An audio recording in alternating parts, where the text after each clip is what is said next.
From Will Byers' terrifying chase to Chrissy's bone-breaking death, Bob's brutal end to Max's heartbreaking fate, here are the scariest moments ever in Stranger Things. Starting with Season 1 and Will Byers, the beginning of everything. Now that we've gotten deeper into the series, we've almost forgotten how absolutely terrifying the beginning was. This was the starting point of everything. The series welcomed us with kids and their games, just a group of friends laughing, rolling dice, fighting imaginary monsters. Normal stuff, safe stuff. But we knew something was lurking beneath the surface. We just didn't know what. Not until that quiet night. Will's riding home after playing Dungeons & Dragons at Mike's house. Just a kid on his bike pedaling through empty streets. We're watching thinking it's just another normal night. No big deal. He'll be home soon. We have no idea what's coming. Then the lights flicker. His bike light dies. The street lights go dark one by one. And we feel something shift in the air. Something's wrong, but we don't know what, and we don't know why. That's what makes it so terrifying. We're going in completely blind. No explanations, no warnings, no idea what we're dealing with. Just pure dread creeping into our bones, spreading fast. Will pedals faster, and our hearts start racing with him. Something's in those woods. We can sense it moving through the trees even though we can't see it. And suddenly we're not just watching anymore. We're right there with him on that bike, imagining that darkness chasing us down. What would we do? Where would we go? How would we escape? He crashes through his front door, and we're hoping he's safe now. Please let him be safe. He grabs the phone, desperate to call for help, but it's dead. Complete silence, that sinking feeling hits us hard. There's no escape. Not for him. Not for us if we were in his place. He runs to the shed outside, loads a shotgun with trembling hands that can barely hold it steady. We're watching a 12-year-old kid prepare to fight something we can't even comprehend. Something we've never seen before. And we're terrified because we still don't know what it is or what it wants. The lights explode into sparks. Darkness swallows everything whole. He spins around slowly. The Demogorgon. It's right there behind him. And in that moment, we realize the show isn't messing around. This is real horror, real danger, real monsters. That's when Stranger Things showed us exactly what true terror feels like. Now moving on to Season 1, Episode 8, Joyce and Hopper finding Will's real body. This is the moment where everything stops, where you literally drop your popcorn and lean forward because you can't look away. Your heart is pounding, your hands are gripping the couch. Because at this point, anything could happen. We've been through so much already. The Demogorgon is hunting. 11 is fighting for her life, the kids are in danger, and now Joyce and Hopper are inside the Upside Down. That nightmare dimension where nothing makes sense. They're walking through that twisted version of Hawkins. Every step feels like it could be their last. We're terrified for them. For Joyce, who's risked everything to find her son. For Hopper, who dove into hell itself to bring Will home. But what if they don't make it out? What if the monster finds them? Then they reach the library, and they found Will's body, but lifeless. A tube down his throat attached to some horrific vine. He looks gone. He looks like he's been drained of life itself. And our hearts drop. After everything, after all this hope, is this really how it ends? As then we probably thought every chaotic thing was coming to an end. Joyce and Hopper pull him down frantically, ripping the tube from his throat. They start CPR immediately. Joyce is pushing on his chest. Hopper's breathing into his lungs. And we're sitting there barely breathing ourselves. Please work. Please let him survive. We're so scared for all three of them at that moment. Because this isn't just about finding Will anymore. It's about whether any of them make it out alive. The Upside Down is collapsing around them. Time is running out fast.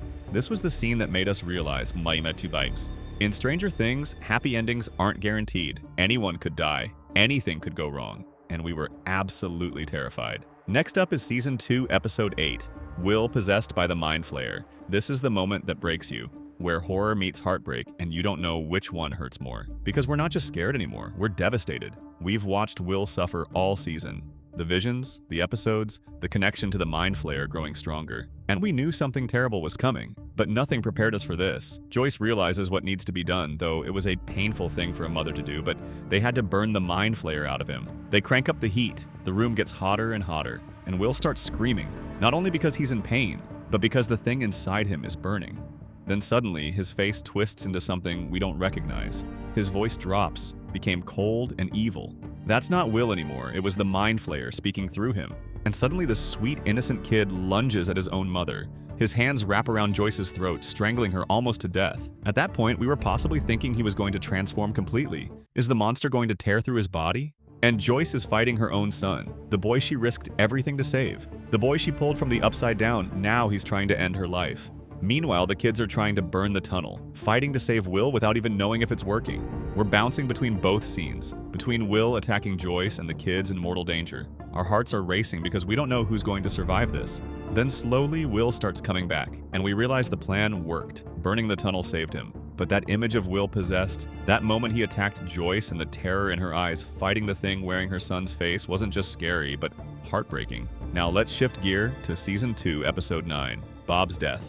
This is the scene that destroyed us. The moment where hope gets ripped away in the most brutal way possible. Bob had just saved everyone. He'd reset the power, he'd unlocked the doors. He was running back to safety. To Joyce, and let's not forget that he was running to the woman he loved. We're watching him sprint down that hallway. Our hearts are pounding, but we're thinking he's going to make it. He has to make it. He's so close, and Joyce is right there reaching for him. In just that moment of relief, the demodog lunges. It tackles him to the ground, and everything happens so fast. Joyce starts screaming, Hopper rushes out with his gun, and for a split second, we think maybe he can save Bob. Maybe Hopper can shoot it in time, but then more demodogs appear, snarling and hungry, and our hope completely shatters. Hopper's standing there with just a gun.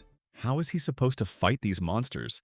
How is anyone supposed to survive this? The camera zooms in on the demodog's face, that mouth opening like a grotesque flower, those rows of teeth, and it goes straight for Bob, tearing into him, right there in front of Joyce, right there while we watch helplessly.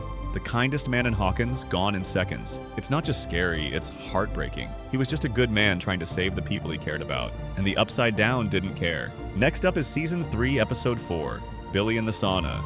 This is pure terror, the kind that makes you hold your breath and pray for it to end. Billy's been flayed. We've watched him hurt people, destroy lives, and now he's trapped in that sauna, locked in, burning. And we're hoping it works, hoping the heat kills whatever's inside him.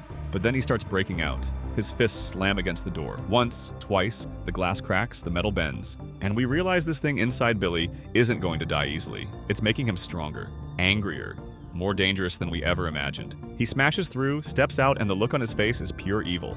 Of course, that's not Billy anymore. That's the Mind Flayer wearing his skin. And everyone in that room knows they're in serious trouble. Eleven tries to stop him, but he attacks back. We're terrified for her and everyone. For Max watching her brother become a monster. For all of them trapped in that small space with something that wants them dead. Then Mike steps in. Sweet, brave Mike trying to protect Elle. Trying to stop Billy, but Billy grabs him, lifts him up like he weighs nothing, and slams him against the wall. Mike's powerless, completely helpless against this thing. And we're screaming at the screen because what can any of them do? Billy looks unstoppable, like nothing can hurt him. He's throwing kids around like toys, destroying everything in his path. Max is crying, watching her brother. Elle is trying to use her powers, but she's weak. Everyone's in danger. This isn't just a fight scene. It's watching people we love face something they can't beat. Billy's strength is inhuman. His rage is terrifying. And the worst part? Somewhere inside that monster is Max's brother. The person he used to be.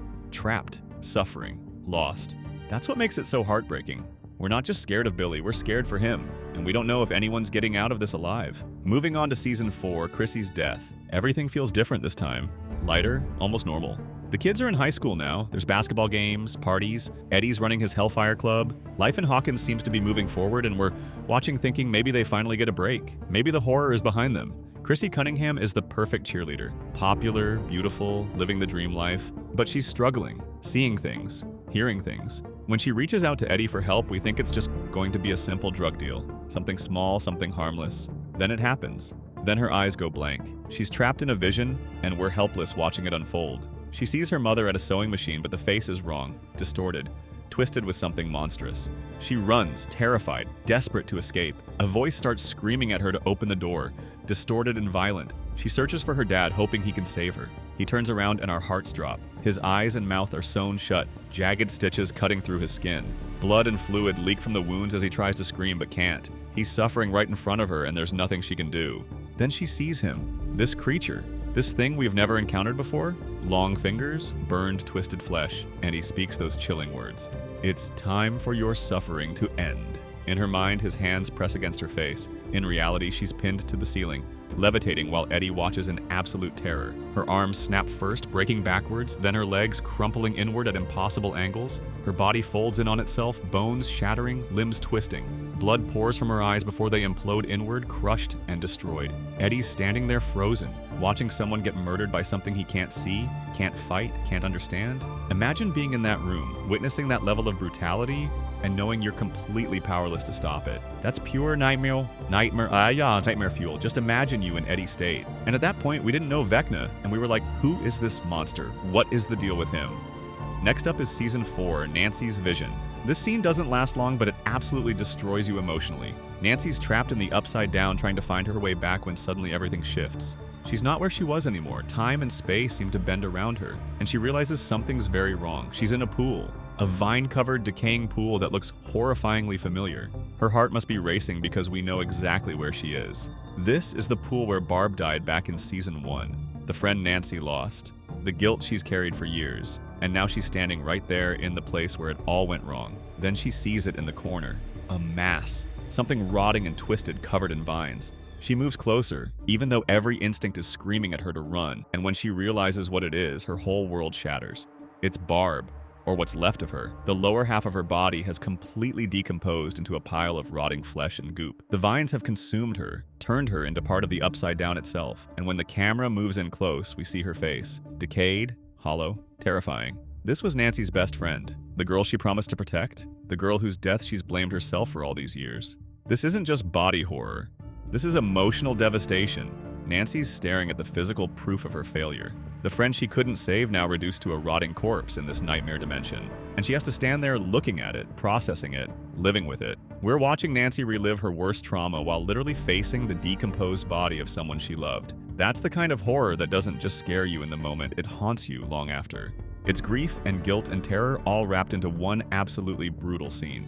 Moving on is Season 4, Episode 9, Eddie's Death. The final battle is here and everyone's in position. Eddie's on top of that trailer in the Upside Down, guitar in hand, about to do the most insane thing we've ever seen. He starts shredding Metallica while red lightning crashes around him and demo bats swarm the sky. It's the most metal moment in television history, and we're cheering him on thinking this is it. This is how they win.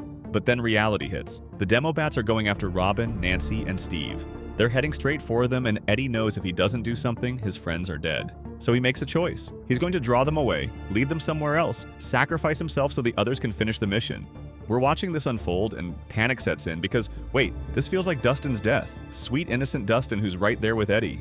What if he gets caught in this? What if we lose him too? Eddie grabs a trash can lid like a shield and a makeshift spear. He's running, screaming at the top of his lungs, calling those monsters toward him.